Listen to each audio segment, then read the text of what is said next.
is Nelson. I have two kids, Jonathan, he's 11, Nathaniel, he's 9, and my partner, Bill. I love my family.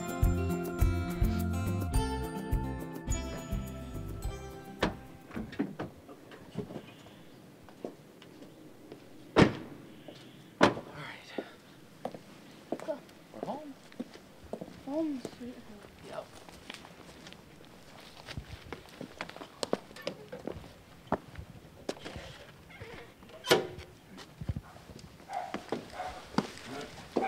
Bobby, we're home.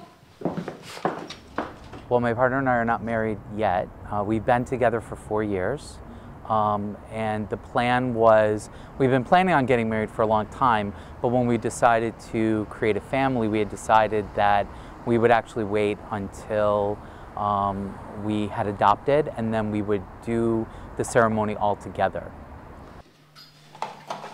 Little brothers. The youngest has cerebral palsy. The older one is full of fun and protects his little brother. Can I introduce you to a couple of my friends? This is Jonathan. He is not quiet. He's more verbose. And this is Nathaniel. He's kind of quiet. Say hello to everybody, Nathaniel. Hello, everybody. Are you having fun? Yeah, Who's this guy right here? Jonathan. You like him? Yeah, He seems to take pretty good care of you. I think he's a good older brother, don't you? yeah. I took these boys to the store so different. We had the first meeting, we didn't realize that their biological family was going to be there. And so we met them, and the first thought that I was, oh my God, do they know that they've been adopted by two guys? And it has never been an issue at all, at least that we know of.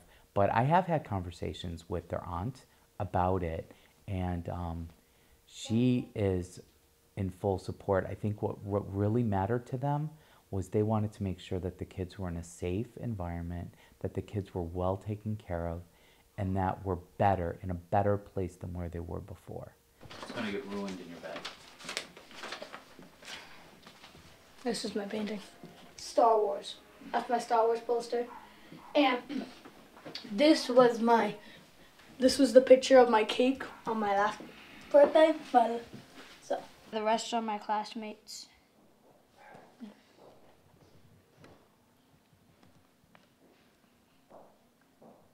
Okay. So, all your classmates know that you have two fathers? Not all of them. Because for some who know that, Yeah. will they say some bad things to you? Have they? Well, they mention, like, they make fun of people saying, like, a kid's gay. I'm like, what's with that? What's with that? You know? How do you feel about that? Well, they don't know what they're talking about. They're just crazy kids. They don't know what they're saying. Like, eventually, well, what if they grow up being gay? It's like, not, like, the kid that they called gay might grow up and say, no. It's like, they make fun of me. I'm like, who cares? At least they love me. It's like, not, it's like, it's better living with two dads than nobody. It's better living with anybody than nobody. No, press that. That. Press what? Anything. Press that. Well, this was easy. That. We don't even have to move. Oh, wow. Thanks, you. Mario. What happened, Mario? Nathaniel, what happened? What happened, Nathaniel? What happened, Mario? What happened, Mamma? What's the matter, Mario? It's not that easy.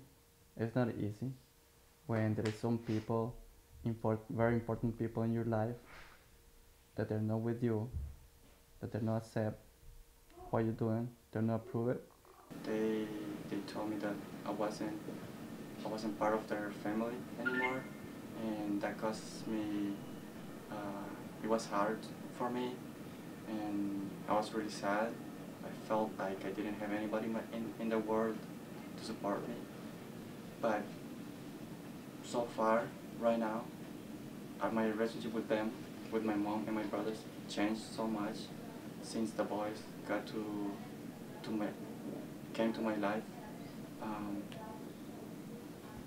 sometimes I take the boys to my mother's house, and they love spending time with them. Especially my mom, my brother's always talking with them, and it makes me feel comfortable just to see that they're trying to engage with the boys. Welcome to this.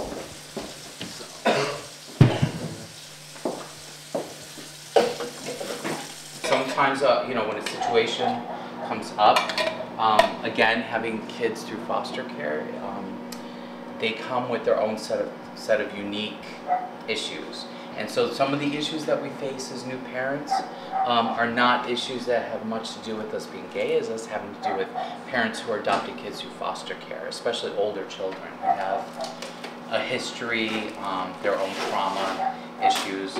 And sometimes I don't know how to handle the things that come up because they're just unique to that situation. But yeah, I worry all the time about, am I doing the right thing, and am I making the right decisions or behaving the right way when I'm trying to teach discipline, especially discipline. I think discipline's really hard because I definitely prided myself going into parenting that I was not going to do the things that my mother did that I thought were not great, and I find myself just kind of going right back to doing the things that she actually did as a parent. And it's funny how, you know, that's sort of a cliche, but it is very true. So I find myself, you know, I notice that when I'm really, really upset that I tend to point, which is something that my mother used to do to me, and I hated it. And I promised I was never going to point to my kids, but I do it all the time, and I don't even realize that I'm doing it half the time. Our two prefixes is hypo and hyper. Harold has hyperthyroidism.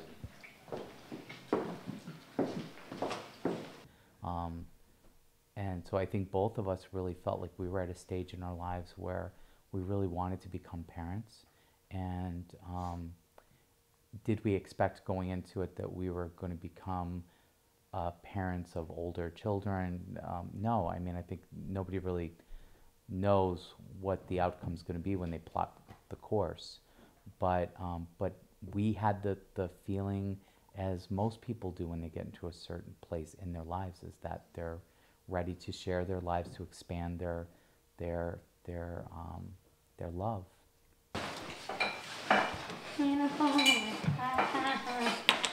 Oh! Nathaniel, do you want pickles? I hate pickles.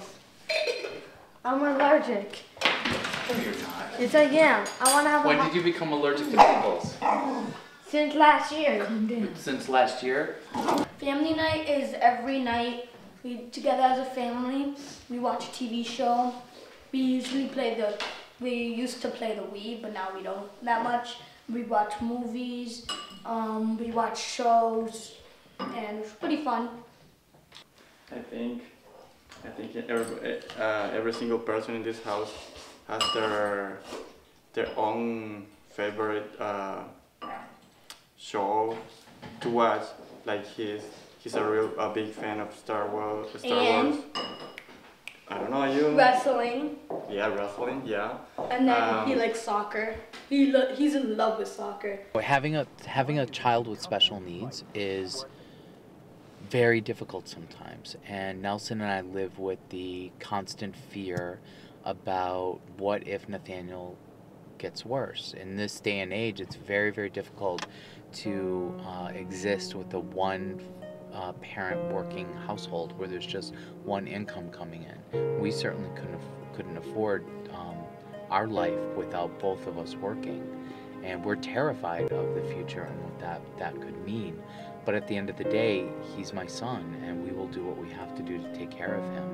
He may, you know, start to get better and as he grows up and have a very healthy life, but he also can continue to deteriorate and not have a healthy life. And either way, we're going to be there for him.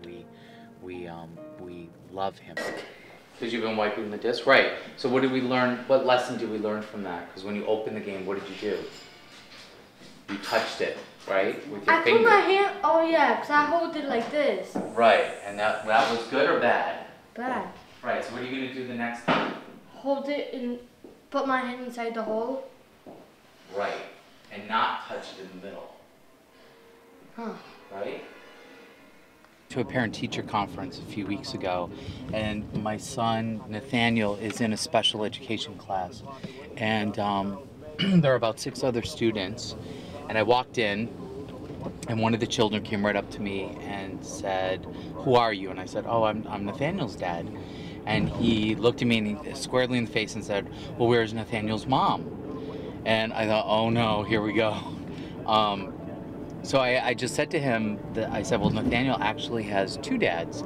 And without a beat, he said, "Well, where's Nathaniel's other dad?" So it was really a good moment to see really just how, out of the mouth of babes really comes the truth. And the truth of the matter was he was just really wanting to know where both of Nathaniel's parents were. And it didn't matter if it was his mom or his dad.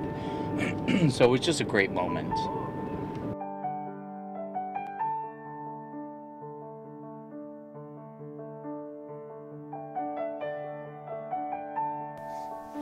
Can't imagine my life without them. They're our kids. I often tell people that I feel like they've always been in our lives, that I gave birth to them in many ways, that they didn't just kind of drop out of the sky, which is, really what happened. But the truth is that they've been just so a part of my life, such a deep part of my life. And I mean, the truth is that when anyone becomes parents, your personal life is over. Your life then just becomes about the kids. Everything's about the kids. And when you're a kid, you're self-centered and everything, your universe is about you. And so because of that, you kind of live in that day in and day out for so long that it becomes, you really start to have a bond with these little people, and it starts to feel like they've just always been part of you.